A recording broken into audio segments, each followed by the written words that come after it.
Hello and welcome back to the Spin the Rock podcast. I'm your host Angel. With me today are my co-hosts. Eugene? And Vaughn.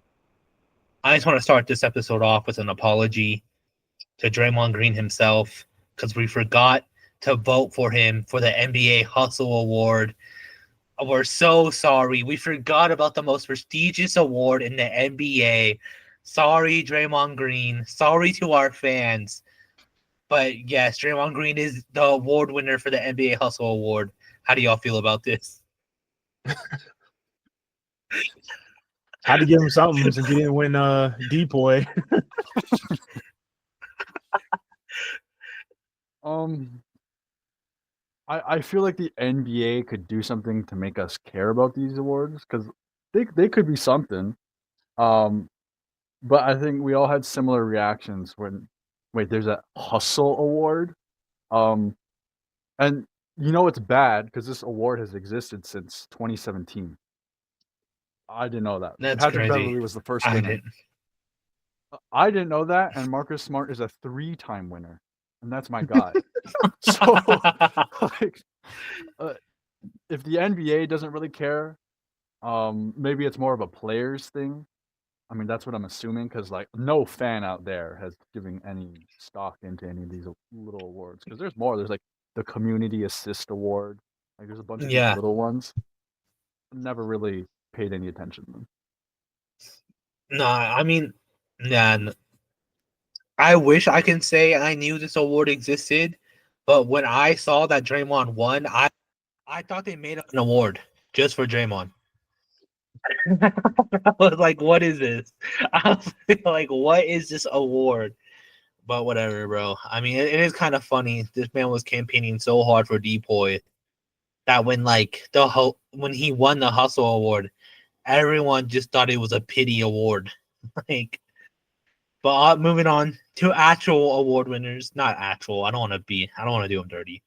But to the awards we voted on last episode, some winners haven't been announced for Clutch, Depoy, and Six Man. Starting off with Peyton Pritchard, won Six Man of the Year. I feel like we kind of all saw this coming. Yeah, I mean it was hard to vote against him, Um he's had a pretty good all around year. And I don't even who were the finalists? Malik Beasley and Ty Jerome. Yeah, and they weren't competing, so You're not going to see me complaining as a Celtics fan. I when he got drafted, like he was a nice highlight player every now and then. I didn't see him becoming this.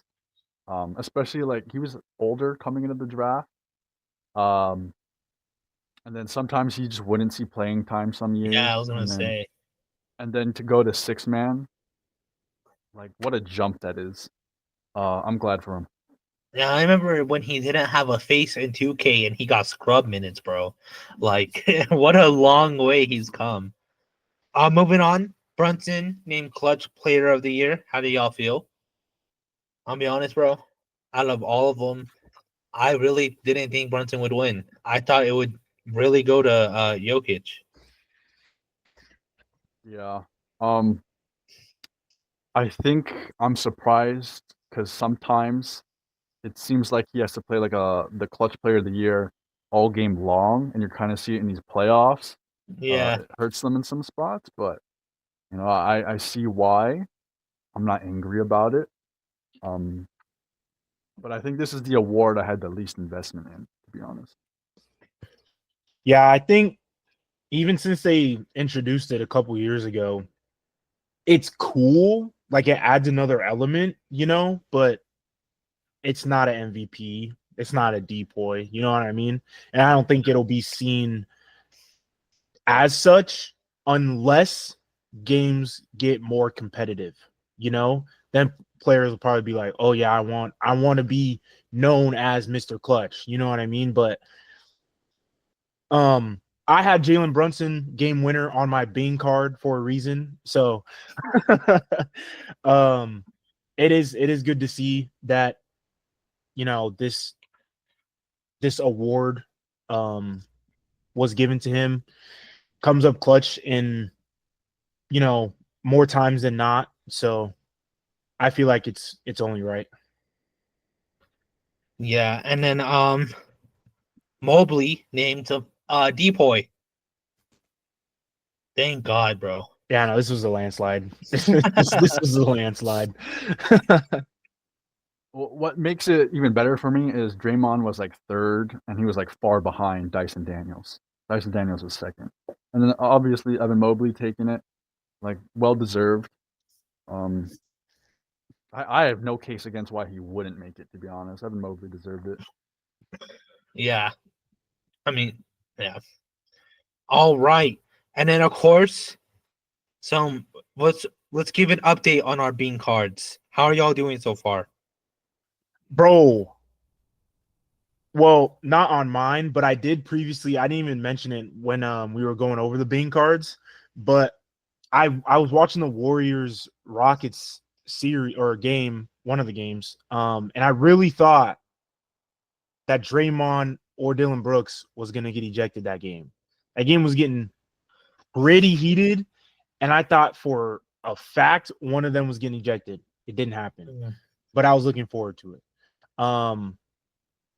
I still don't currently have anything, but if the Clippers beat the Nuggets, it's looking like I'm gonna get that 5 seed beats a 4 seed. But I'm so far off of everything right now. I think mine are also going to take a while to kick in. But I do think I can scratch off Anthony Edwards being a menace if he's out here getting fined for saying his dick is bigger than a fan. That's crazy out there. And I'm loving watching those games because he'll be yapping to LeBron. Like I saw LeBron missed a free throw. And there's Anthony Edwards talking his talk. But he's been making that series very exciting. Yeah, for me, I'm low-key. The Spin the Rock one is very close to being. The Spin the Rock one is just one Jokic 48 game away from getting being. So if Jokic plays 48 minutes in today's game, the Spin the Rock one will have being. And then my personal one, I'm kind of scattered. So I'm not getting being anytime soon, but I have like 4 spaces crossed out. They're just none of them are next to each other. So I'm getting kind of screwed by my placements. But other than that, the Spin the Rock one is very close. So Jokic just got to play all game. Jokic's got to play all game. He's gotten very close. I think playing too long is like 45 minutes to like 48. And I feel like he's played I think he played like 44 the first game. So he's barely missing it, bro. I just need that man. You need that man to not sit out today, and I'll get beamed. He has the records for most minutes played in the game, doesn't he? I don't know. I wouldn't be surprised, bro. He consistently plays over 40. That's actually ridiculous. If we get an overtime game, he might be hitting 50 something. No. No, for real. All right. And then of course some playoff reviews. Last time we met, we only got over game 1s. Since then, I think we're into some game 4s. Thunder have a chance to close out the series. So why don't we start on the east side of things? We'll just make our way through the bracket. Cavaliers Heat. Have y'all been watching that series? Have you gave it a second chance at all? Nope. Completely skipped it.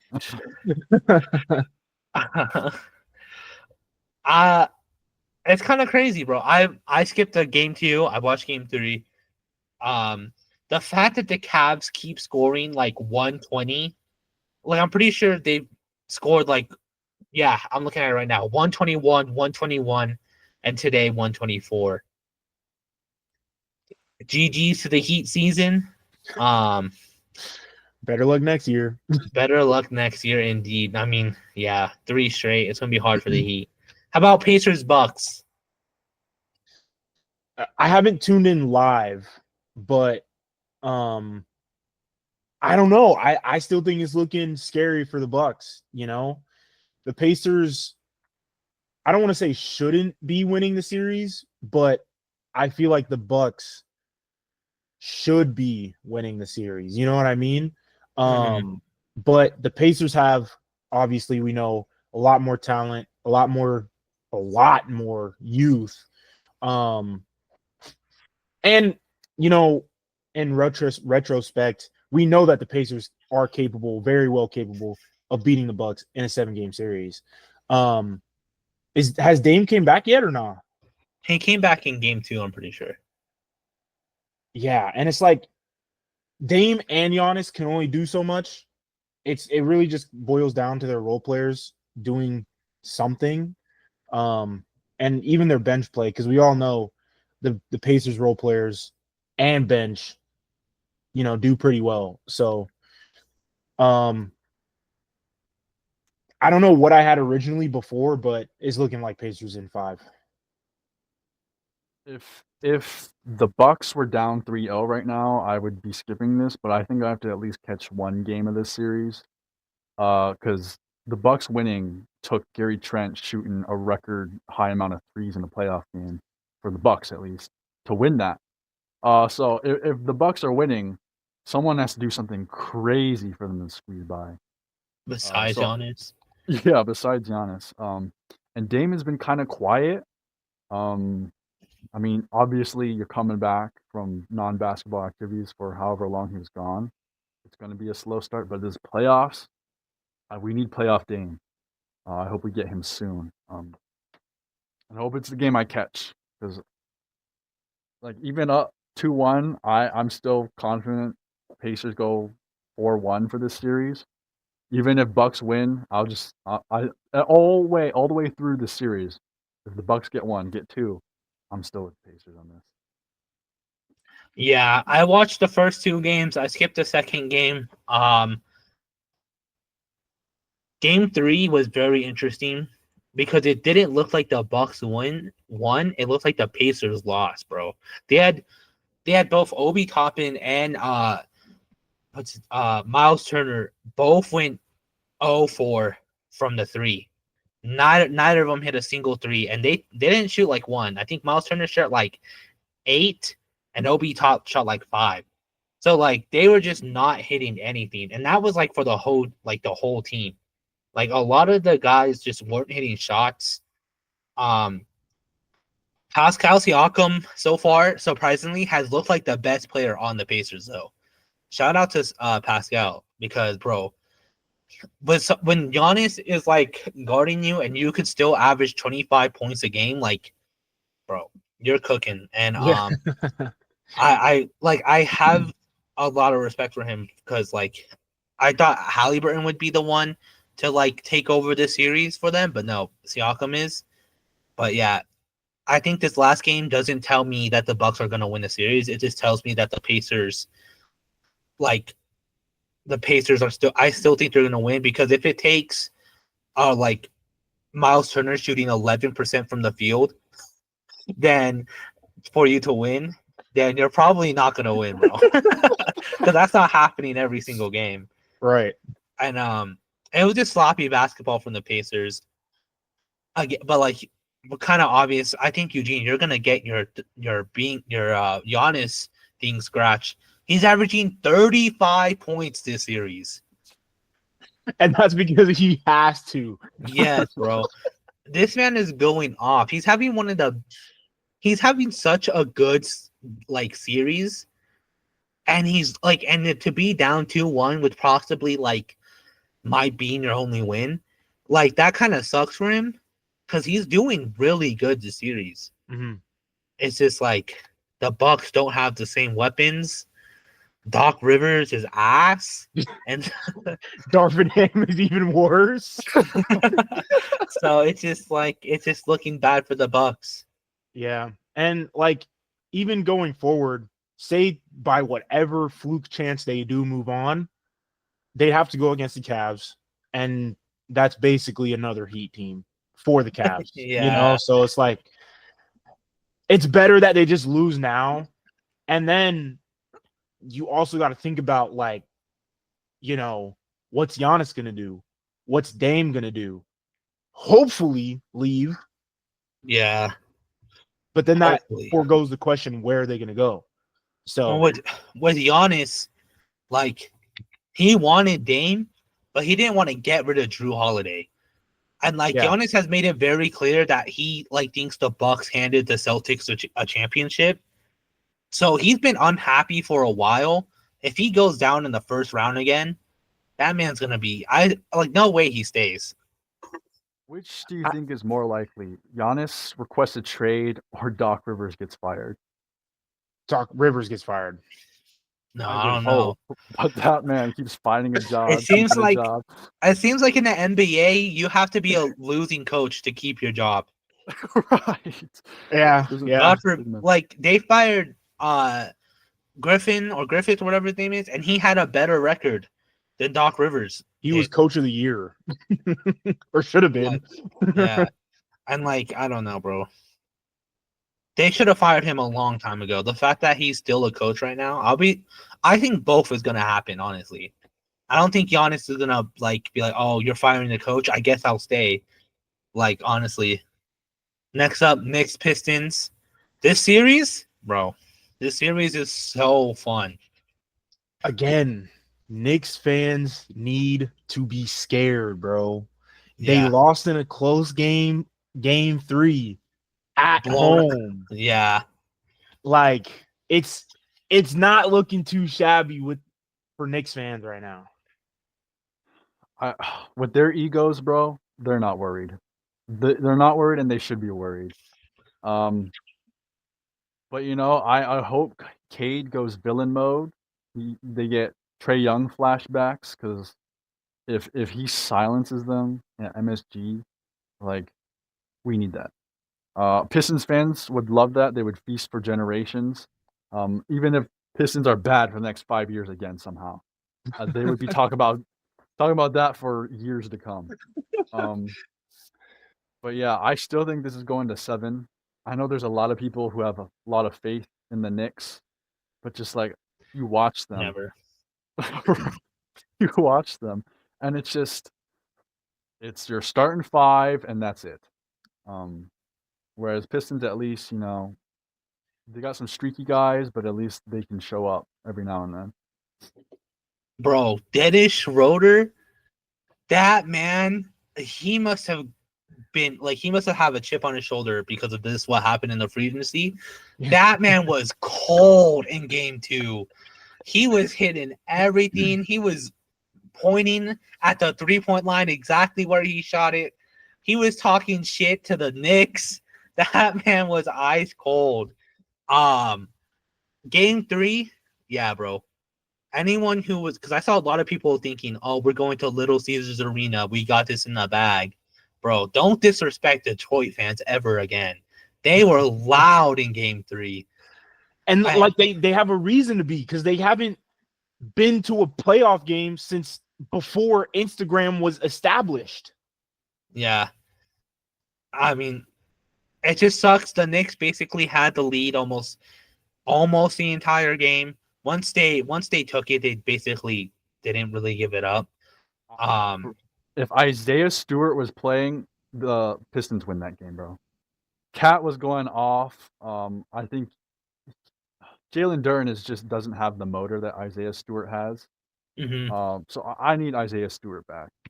They also it's also because he was out that they really couldn't get into foul trouble. So they were scared to be in the paint, bro. Yeah, pretty much. I think they're playing very well though. I think they're playing very well, especially against, a top 3 team in the East and one of the top teams in the league. Mm-hmm. The Pistons are playing very, very well. Yeah, I mean, this is probably my favorite series on the East side of things. It's just so fun, and the Pistons are just such a fun team. I think it would be so funny if the Pistons also win this series, because we were talking about how the Knicks are an easy second round exit. Well, if they don't even go to the second round, that would be hilarious. Yeah, bro. I believe in the Pistons. I believe in the Pistons. I think I had that on my Bing card. No, Knicks losing the first round. No, but you had you had it in your when we were doing the playoff bracket. You did say that the Knicks were gonna lose in the first round. You said Pistons in 7, if I'm not mistaken. Yeah. Yeah, and then of course you also put on the board if the Pistons beat the Knicks at home, the Pistons will win the series. Okay. So far, you know, they got that win at home. For game 4, the Pistons are favored right now. So Yeah. it's definitely a good series. I got to tune in live at least one game, hopefully. And then lastly, on the east side of things, Celtics Magic. It is 2-1. Boston lead. Which game did the Magic win? Yesterday's. Okay. So at home. Or Yeah. no. It was their game. Okay. Home game. Okay. Bro, Drew Holiday was out, and we really needed him. Jason Tatum, Jaylen Brown going for like 17 turnovers combined is absurd. I kind of knew this was going to happen. Lose a game they could have won. It was a 2-point game in the end, which was frustrating. It was very close. Yeah, it was very close. But shout out to the Magic, bro. Held the Celtics to the lowest threes made in a game, I think, all season long. They're definitely a scrappy team. Old heads, you would love this series. The way the Magic are playing defense, it's very physical and I think reckless at times. I mean, yeah. I mean, let's bring up the Celtics game 2 games ago. Porzingis loses his horn, bro. Bro, he was farming that all game long. The fans loved it. But yeah, I, as a Celtics fan, I do hope they walk away this series with no serious injuries. But it is a lot more interesting than I thought it would be initially. yeah, bro. I don't know his name, but that Magic player, he just went boop right on Porzingis' head. And at first I thought Porzingis was just selling it, and then he like moved his hand and he had like blood like just pouring out, bro. That man, of course, shot his free throw. He was like Porzingis was aura farming that entire game. There was one point where he scored an and-1, and like his momentum took him into the crowd, and he just started dapping up the crowd, like high-fiving the crowd. I was like, what is going on right now? Game two, even though it was like kind of close, it didn't feel close at all because the Celtics just like felt like they had all the momentum.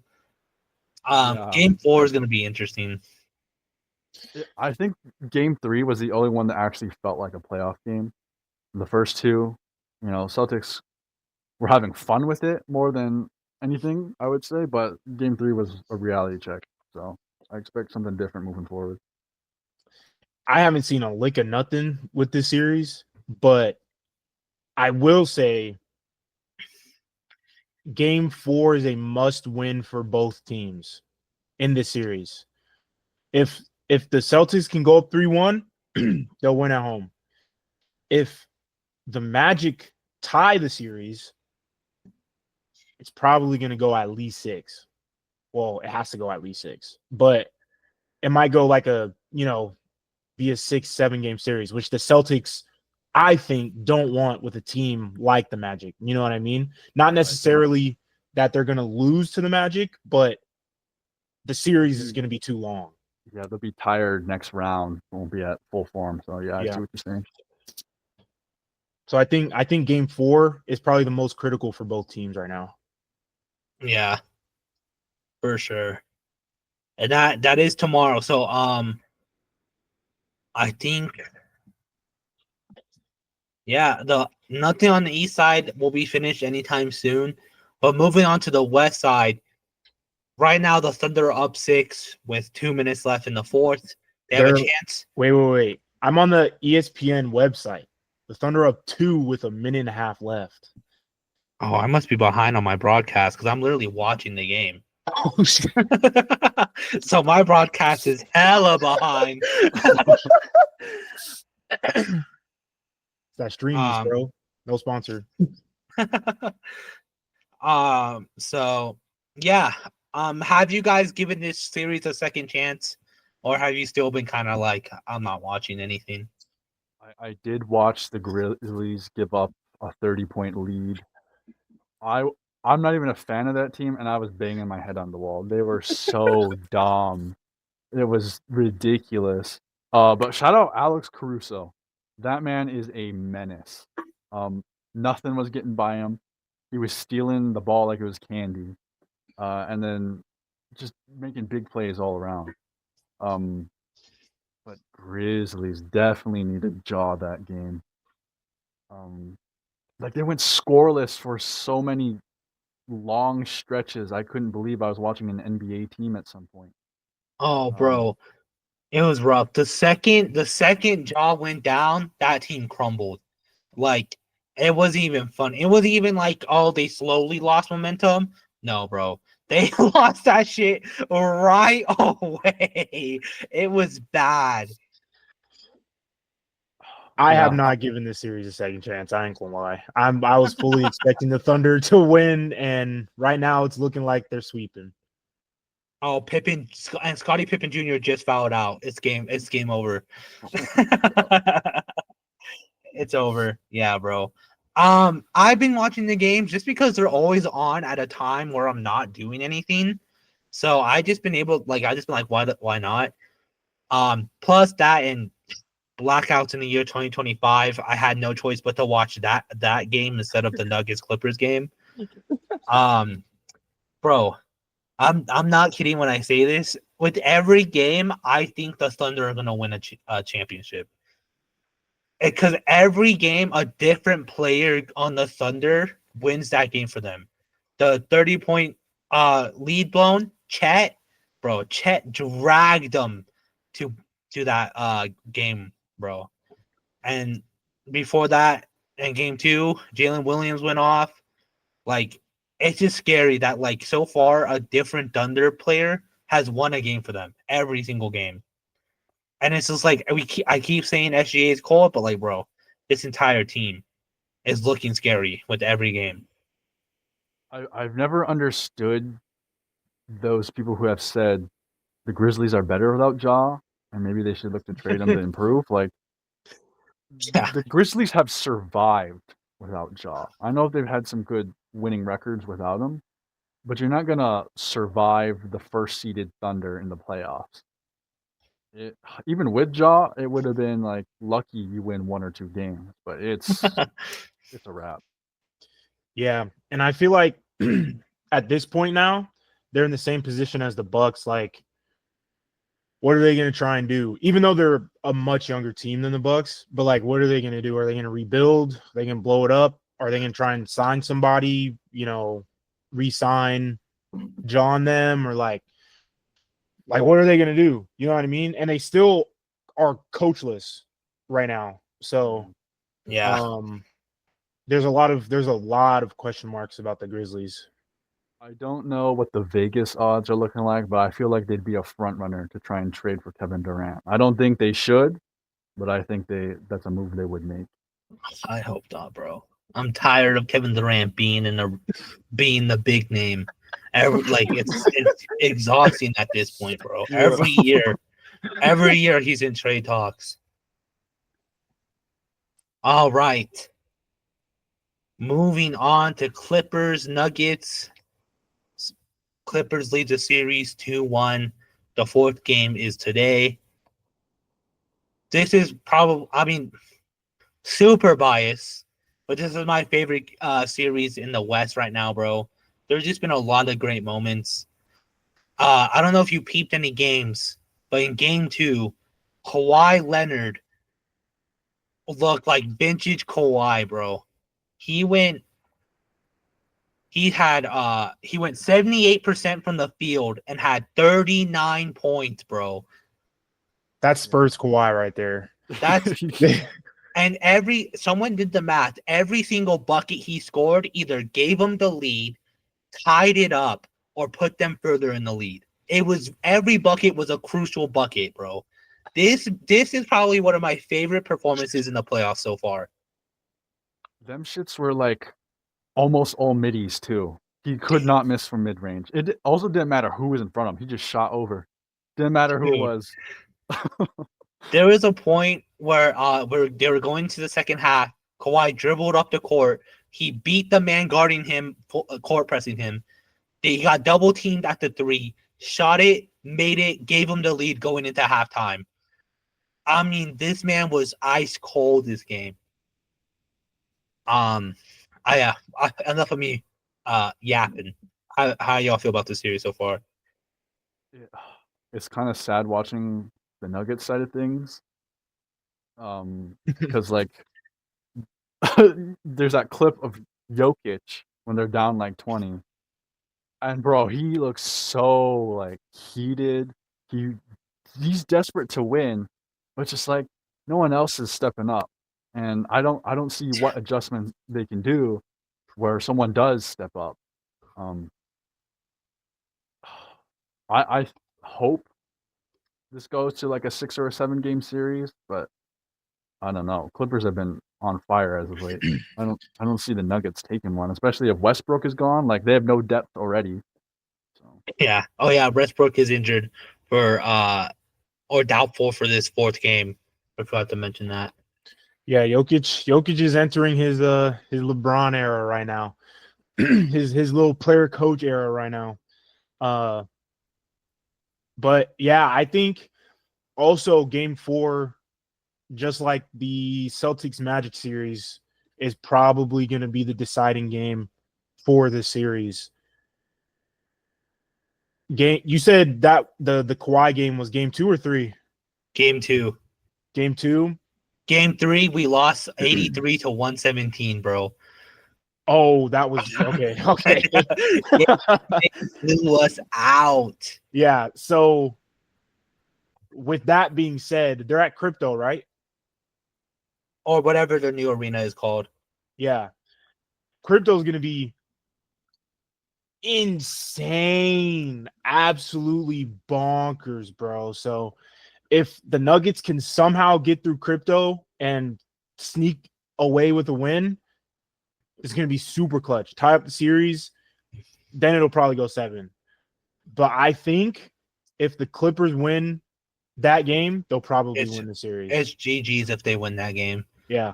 Game 4 is they already they already beat us at home. We can't even beat them away. It's over, bro.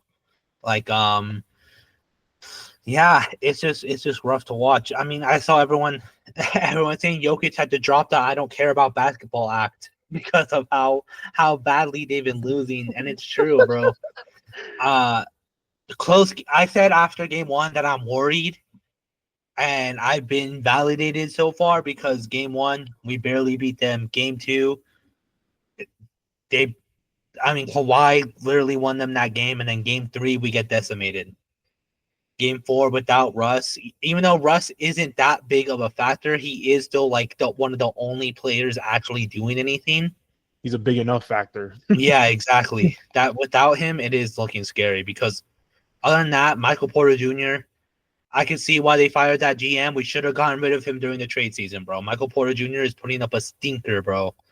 But I think even though like he's not consistent, you just need 1 or 2 games out of him. You know what I mean? Just 1 or 2 good games out of him.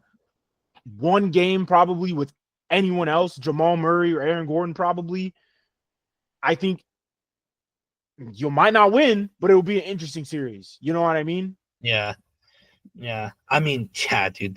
This man's been putting up a stinker all series. So maybe that game will come today.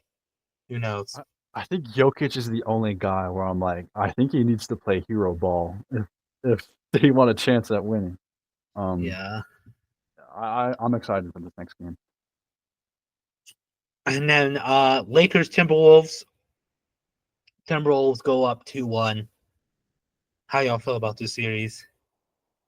I think this is my favorite series, but I gotta let Eugene, Yeah. take this one. Bro, I'm scared, bro. I ain't even gonna lie, bro. Ant's tapping into his hustle bag right now. It's not.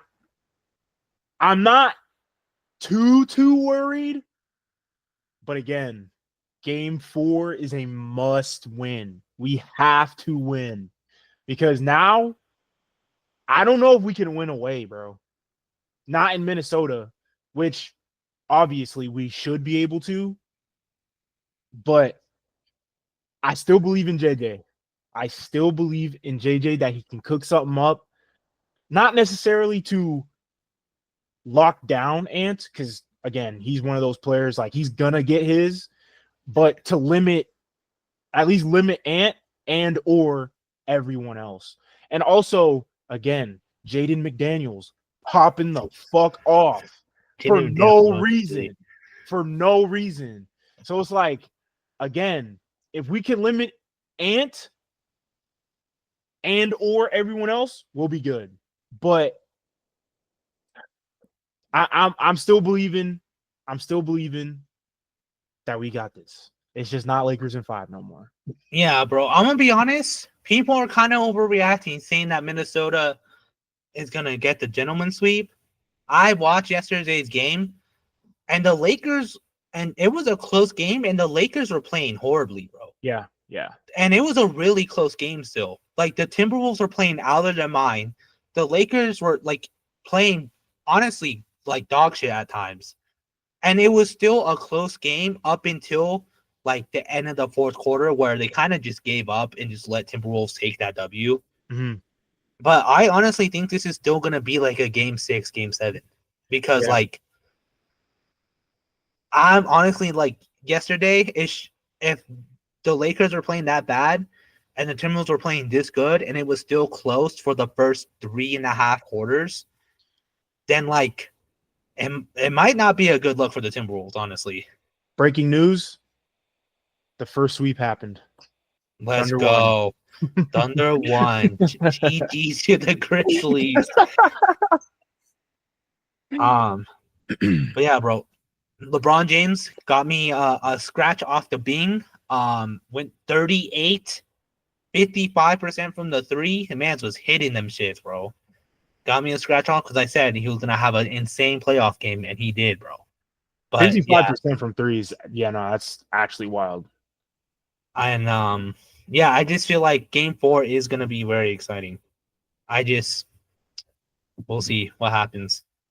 What's funny is like the center game is Jackson Hayes cannot see the floor. No, not at all. He's getting cooked. But similarly, Rudy Gobert can't be on the floor when Luka is out there because Luka finds him every time, scores on him. He had a fucking fluke. Luka was sick, and he was still making everything against Rudy Gobert, which is wild that Naz Reid, you swap him in there, and it's better defensively. Like it doesn't quite make sense, but it does work. But man, like if this goes 6 or 7 games, like this is certified my favorite series of the first round. Anthony Edwards, bro. What more can I say? I do feel bad for like Rui Hachimura because like that's one of the most like toughest guards in the NBA. But every time Anthony Edwards has the ball, it seems either he's scoring on him, he's getting fouled, or he leads to an assist when Hachimura guards. So I don't know who would be the better primary defender if you throw Dorian Finney-Smith out there or what, but he's a monster. I mean, I would think like him or like Vandy, bro, but bro, Ant's just I don't think he's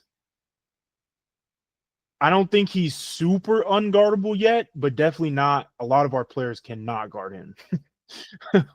Yeah, I think Mark Williams failing that physical hurt y'all more than we realize, bro. Yeah, because like it's like the Timberwolves know that the paint is basically free game, and the Lakers aren't trying to deny it. Like JJ Redick in the press conference was like, they know, we know. We just gotta hope we like don't get blown by. And like it's not working because Jaden McDaniels drove, scored. Like every single drove, foul, shot, got the free throws. It was just free game for them.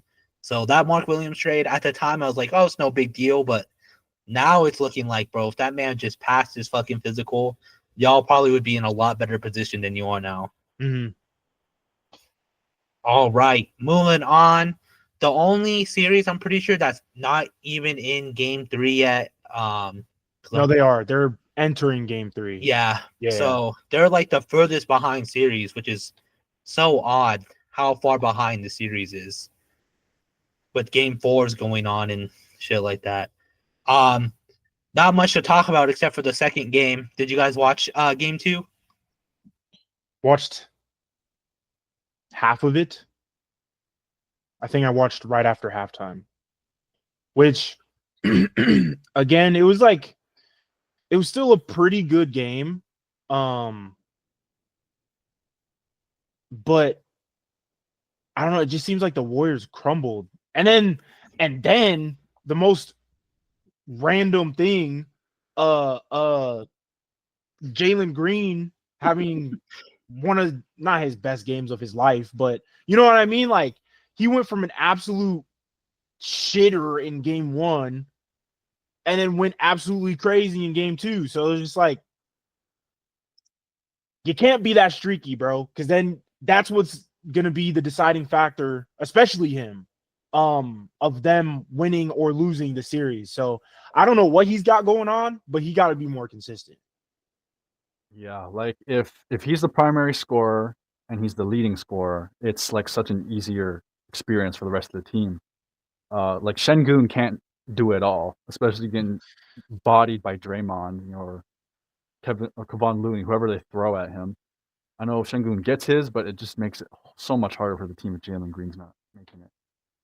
I do hate the way that the Warriors roster is now because, you know, Jimmy, if he's out, this is going to, like, honestly swing the favor in the Rockets by a lot.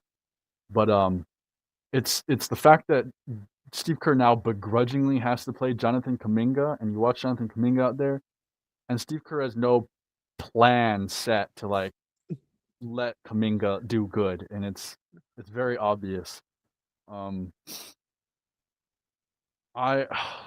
It's just a little less exciting now with the Jimmy Butler thing, but I at least hope it does stay scrappy, because Dylan Brooks is there, Draymond Green is there. They got some big personalities. Like this can't be a boring series. At least I hope it doesn't get to that point. But yeah, I think I just got dethroned as my favorite series between this and the Lakers and Timberwolves.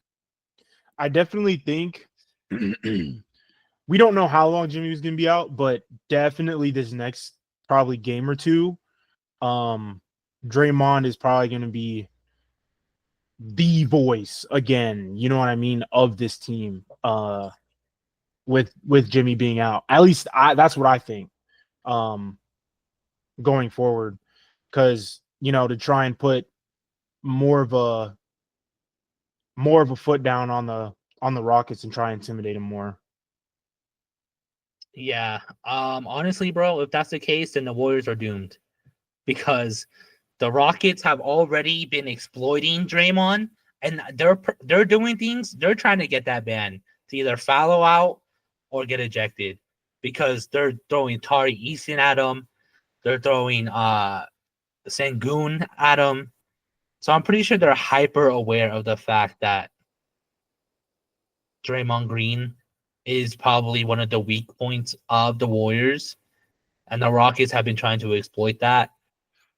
I feel like if they start to use Steven Adams more, bro, like the Rockets are low-key looking like they can win the series. Which they really could. Like, I just feel like he's just standing there in the paint, just doing Steven Adams. You know? Yeah. Like, yeah, game 3 is gonna be exciting. We'll see what happens. Kind of sucks that Jimmy Butler went down, but It's fine. I mean, we can't ignore the fact that Pods had a Tony Snell run. Yeah, nah, that I'm like, and it's kind of like the same thing you were saying about Kuminga. Like, he's just throwing him out there, but has no plan for him, to like do whatever. It's just like, all right, bro, go get your minutes. You know what I mean? Yeah. It's, Hey, like, bro, get your minutes. I love footage of what they're doing in the coach's room because it's just like give the ball to Steph, maybe Draymond sets him up, and it's just kind of boring basketball at certain times because where that ball is leading to.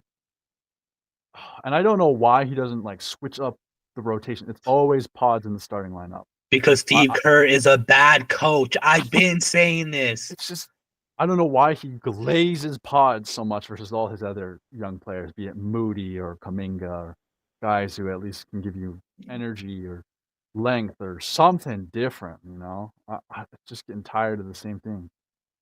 I mean, yeah. I mean, they were kind of. That's such a good way to put it, Eugene. Just go get your minutes, because that seems like as soon as Jimmy Butler went down, every Warriors player saw the court. Every single one. Literally not a single Warriors player got a DMP. I was seeing people that I didn't even know in the like, who the fuck is Pat Spencer, bro? Who is that? But he got solid minutes. He got like 12 minutes. That's like more than Kuminga most of the time. Like, it's crazy. I think Steve Kerr doesn't know what to do without Jimmy Butler. And it's very obvious. Right, but it's also crazy because like they still don't even have a system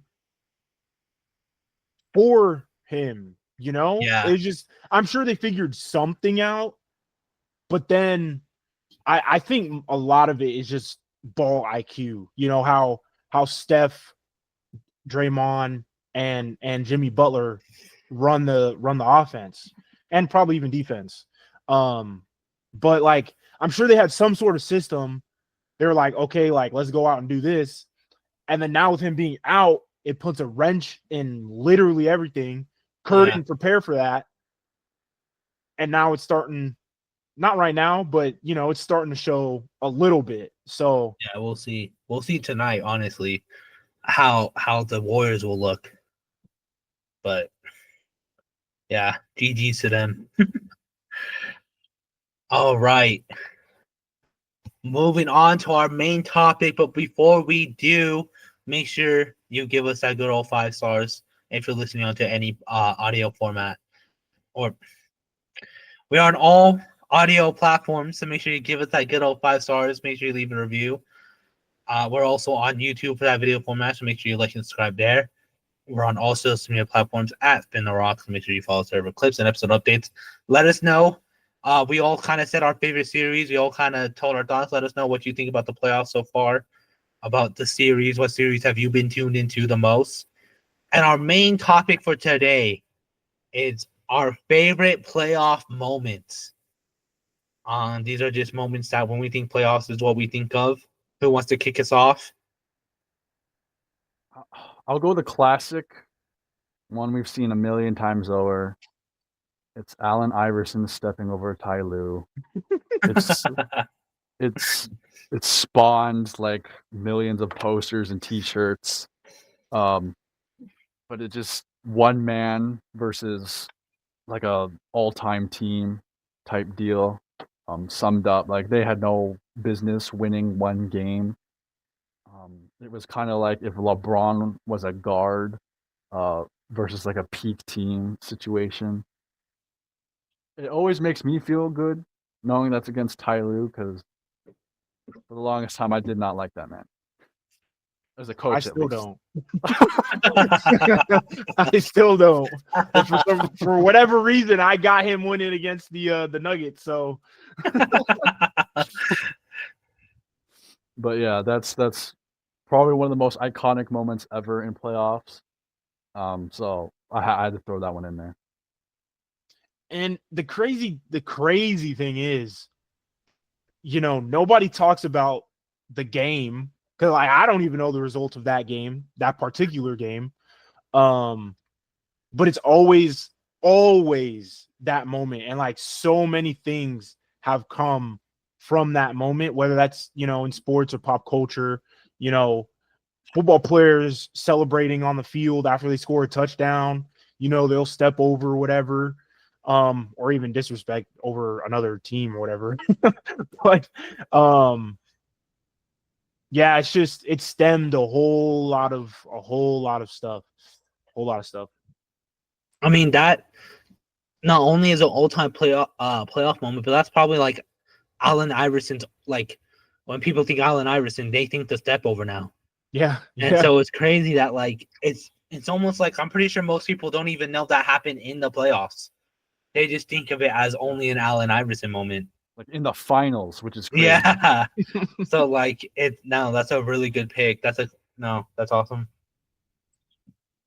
Mine also, it's more recent memory. Game 7, Toronto.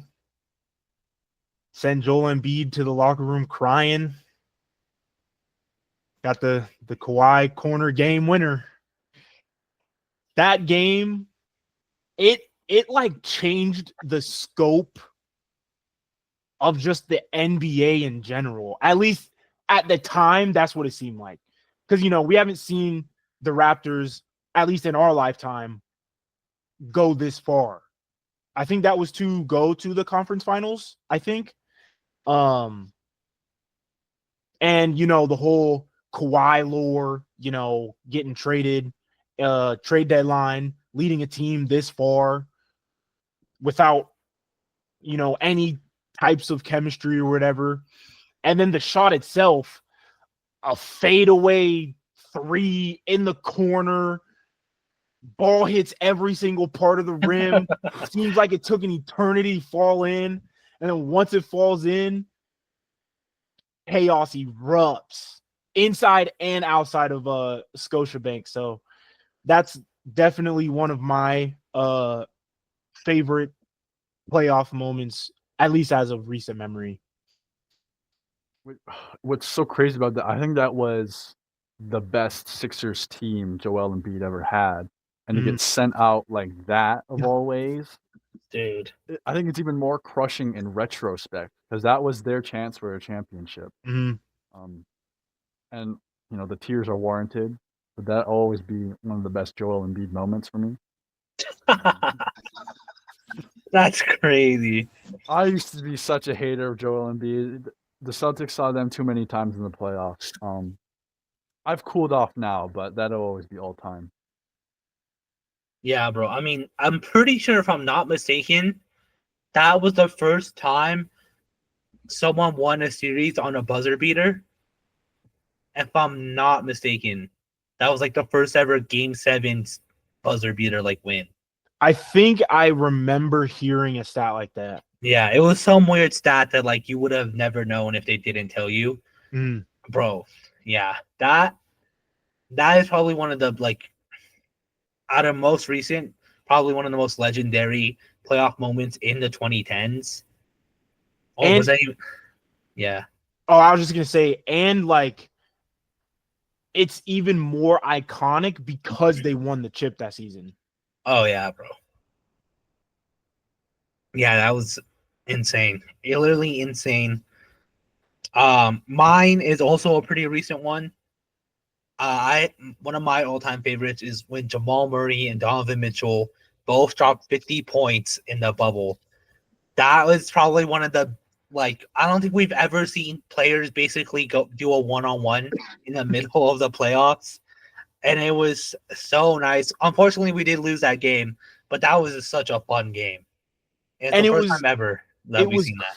It was crazy to watch because, bro, first of all, there's so many iconic moments during that bubble season. We had the undefeated Suns in the bubble, not make the play-ins somehow. We had that. We had the Jimmy Butler run. We had the Luka sunning the Clippers. We had so many moments in that bubble, but that was probably I think aside from Jimmy Butler, that was probably the best moment during that whole playoff run. What was crazy about that is I think that was the first time in years players had scored 50 in the playoffs. I think they finally broke the playoff game high for an active player, which was held by like Isaiah Thomas since like 2016, and like 4 years later, you get two players going head to head, dropping 50 pieces. Was that a overtime game? I at least remember it being a very close game. I think it was just a very close game. Okay. Yeah, I think the Jazz did win though. Yeah, it did feel like that game went on forever because they were just trading buckets back and forth. But yeah, we haven't seen a crazy shootout between two guards, I think, in a while. But that's what makes it an all-time moment, is you don't get to see this very often. And that was just nuts. Yeah, it was probably, I just like, for some reason that moment is just so ingrained into my head. It's wild. I mean, but being a Nuggets fan too, like that was pre-Jamal injury, like that was peak Jamal, literally. Oh yeah. That was when like the Nuggets came back 3-1 back to back. Yeah, we had that shit too. After that, it like, I remember like ever since that playoff run, people were actually saying the Nuggets were gonna win the championship. So kind of crazy. Yeah, they definitely had a great chance of doing so. And I really thought y'all were gonna beat us. I really did. Yeah, we looked unstoppable at one point. Yeah, but that's my first one. Okay. Mine is, I think it was 2022. The Brooklyn Nets are still Kyrie, KD, and they're low key. That team is like the villains of the East. I think that we're the favorites against the Celtics in that playoff series, round one. And they just traded Ben Simmons for James Harden for Ben Simmons not too long ago. So they're like not sweating. Even if we lose this, Ben Simmons will come back and help the team. And then they were up for most of game one against the Celtics.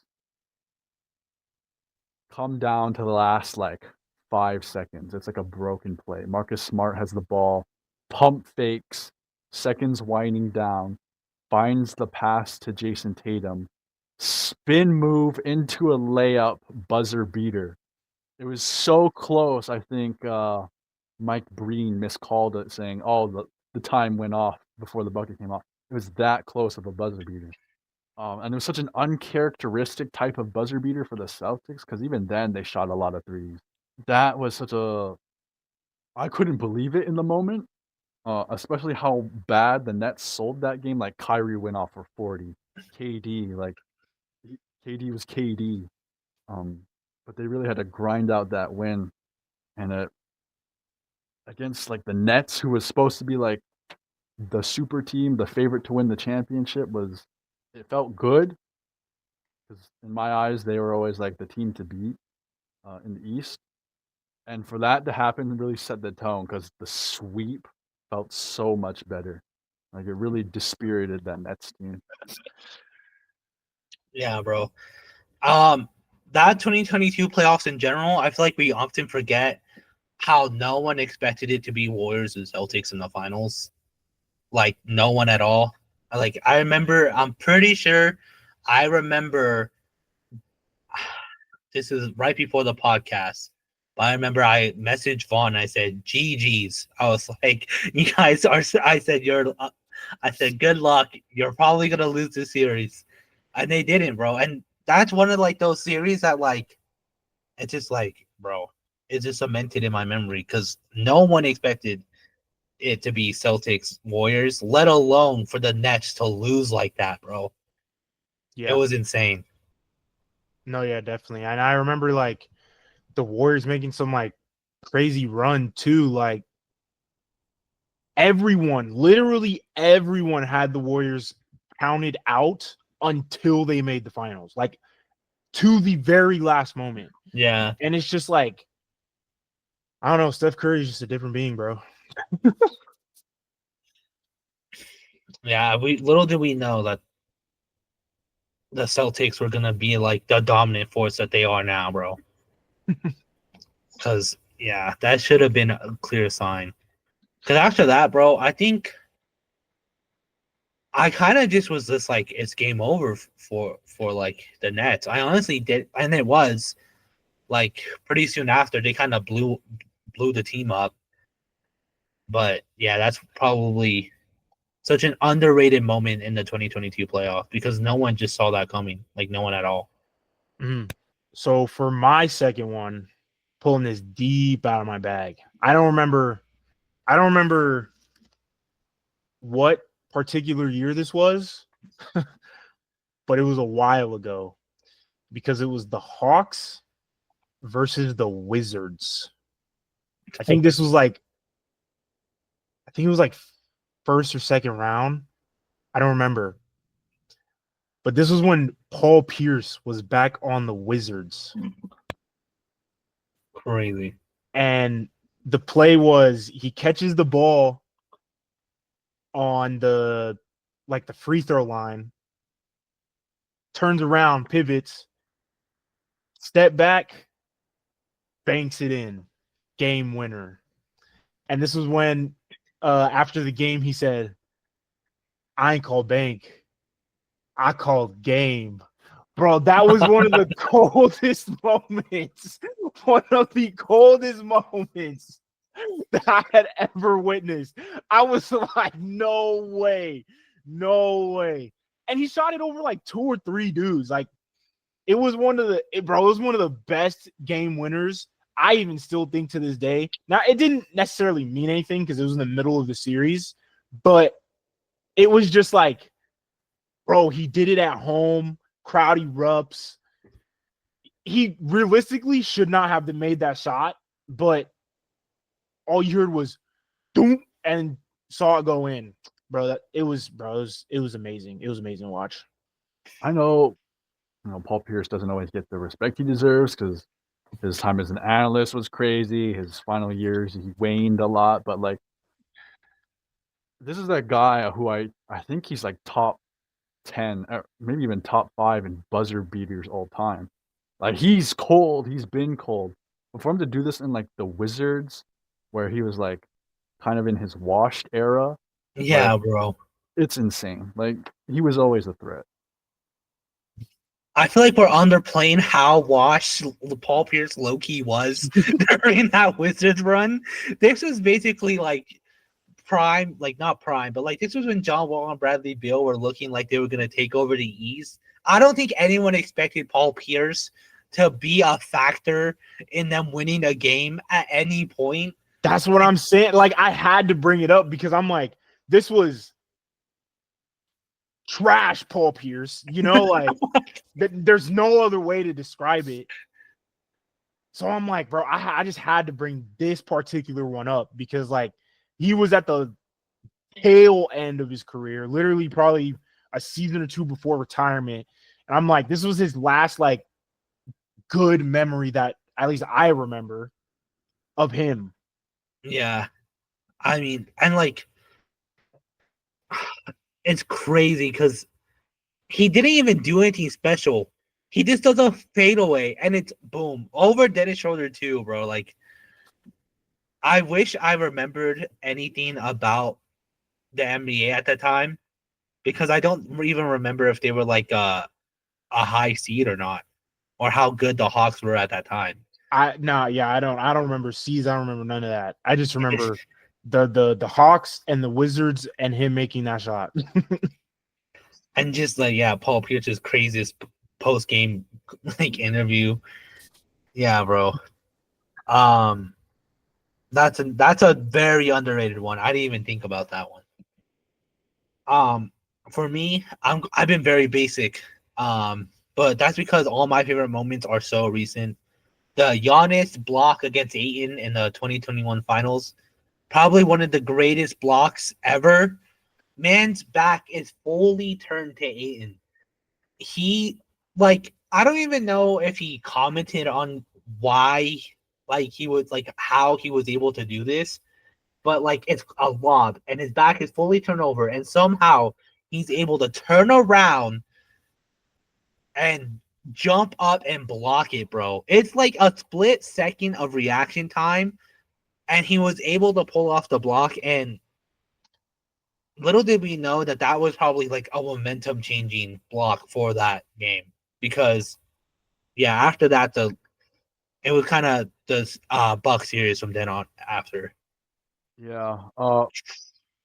It definitely felt like it sucked the life out of the Suns a little bit.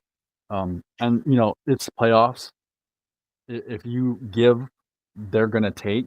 And bro, after that, it was Bucks championship all the way. Yeah, bro. Hey, he's the Greek freak for a reason, for multiple reasons. And one of those reasons, he's got spidey senses. Yeah, bro. Like, there's no reason. I mean, I'm sure it comes with like a lot of film and, but there's no reason for him to know that a lob is coming to Ayton like that in that particular scenario. You know what I mean? So for him to be able to pull that off, he's literally a freak of nature. And watching it in real time too, it's just like it blows your mind because no one should be able to do that. So seeing someone do that, it's insane. It's an insane moment. Yeah, bro. I mean, I feel like recently it's gotten a lot more traction than it did at the time. But like, bro, I just remember how close he was to Devin Booker.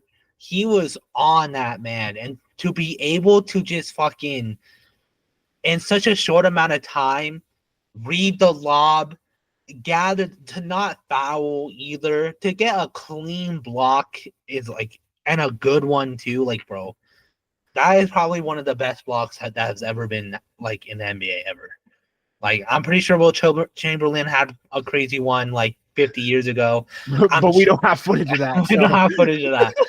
We have footage of Giannis full on just spidey sensing that a lob is coming and his clean blocking Ayton, who at the time was a dominant force with lob, bro. No, like it was automatic at that point. If lob is going to Ayton, like that was the same year. I think even the prior series against the Clippers, they had a game winner alley oop to DeAndre Ayton. Yeah, it was the same year. So yeah, Giannis is actually a freak for that. All right, I'll go. Super basic one. Super uber basic one. We all know it. Game 7. Pretty sure it was game 7. Heat Spurs. Y'all know where I'm going with it. Oh yeah. Bosch gets the rebound. Tips it to Allen in the corner. Gamer. Crowd goes wild. Heat move on. We all know it. We've all we've considered that this was one of the games to save LeBron's legacy. I don't remember the particular year this was, but this was definitely because they ended up going to win that championship, right? That year. I'm pretty sure it was a pivotal game. They were at home in Miami, and fans were straight up leaving. Bro, I swear it was a game 7. I swear it was. I thought it was game 6. Was it game 6? Yeah, game 6. It was for the series, though. Or am I bugging? No, they win game 6, and then they take game 7. Dang, that's crazy. Well, regardless, Ray Allen, that was probably his career highlight. Like, when you think Ray Allen, you more than likely think that shot. You know what I mean? And then in terms of, LeBron's legacy. Now, I don't know, especially with where LeBron is at right now, how much that championship and how much that shot plays a role into his legacy, but at the time, it definitely saved it. You know what I mean? But that for me is always one of the more iconic, probably one of the more iconic shots, just ever, especially watching it live too. That probably is like Coach Popovich's worst decision he's ever made is subbing out Tim Duncan on a defensive play. Like Tim Duncan should have been out there. There's no reason why he really should have been benched. And lo and behold, you don't have a big guy to put on Chris Bosh like that. Scoops up that rebound and leads to one of the greatest playoff moments ever.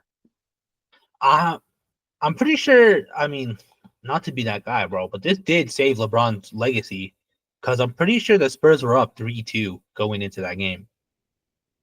So if the Spurs would have won that game, they would have won the championship.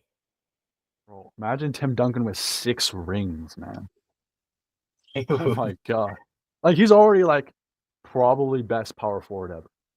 But, like, you might have to throw him into the GOAT conversation if he's out here with 6 rings. Mm-hmm. No, for real. Yeah, bro. I mean, that game is wild for so many reasons. I still, like, my favorite thing ever is when, like, people pull up footage of, like, fans literally running back into the stadium because half of them were already hitting the road. And just like the people in the interviews who thought they lost that game being pissed as hell. But no, bro, Ray Allen, the 3-point god.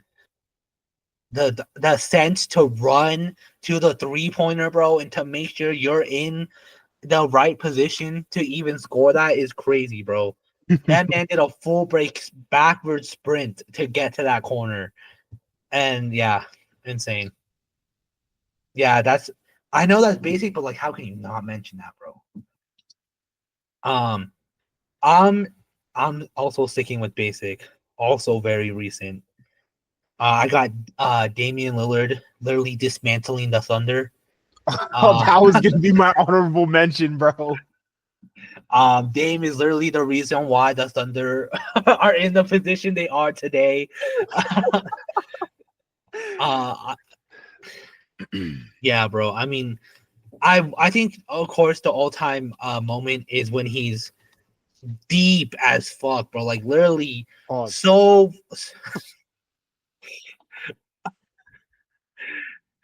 And Paul George is like, I don't know what Paul George was thinking.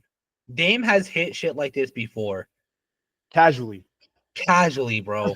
Like, this isn't the first time he won a game in the playoffs with a shot like this.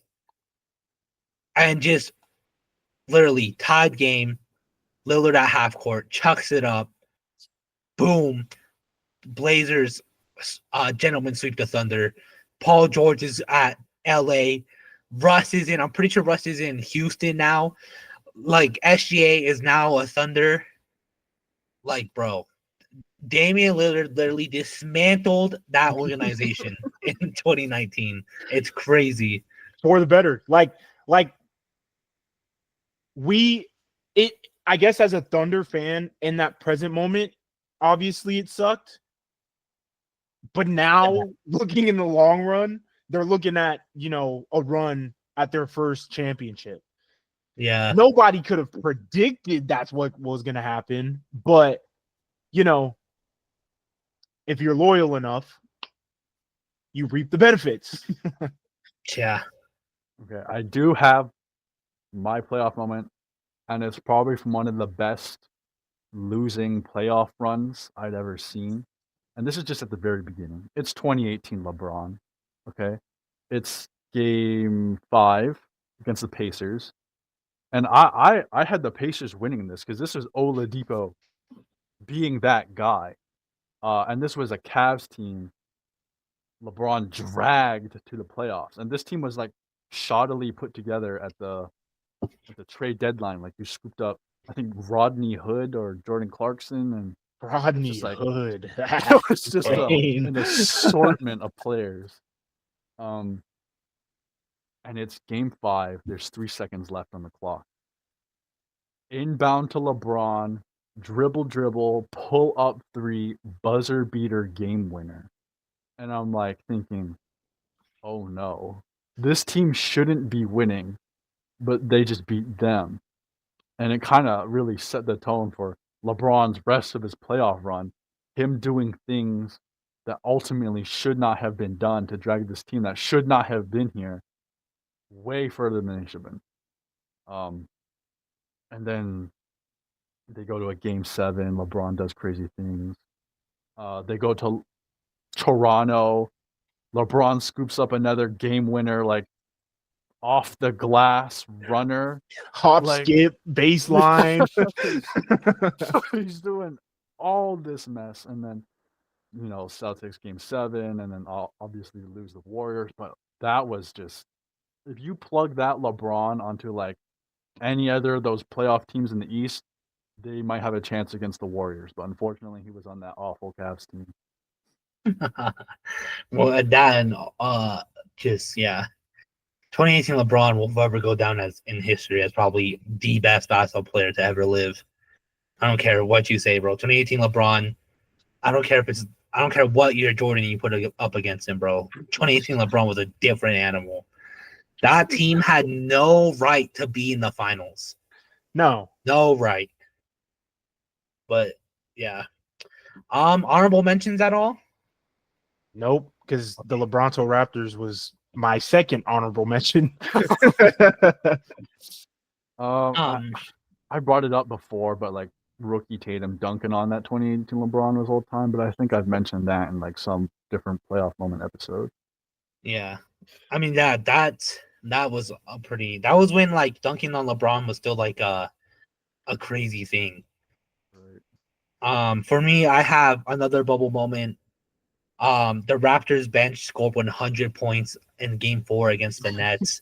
Still the most a bench has ever scored in a playoffs. I mean, we talk about all the time about how if Kawhi stayed, they might have won that championship. And I feel like that stat proves it. Like the Raptors bench have no right into scoring 100 points.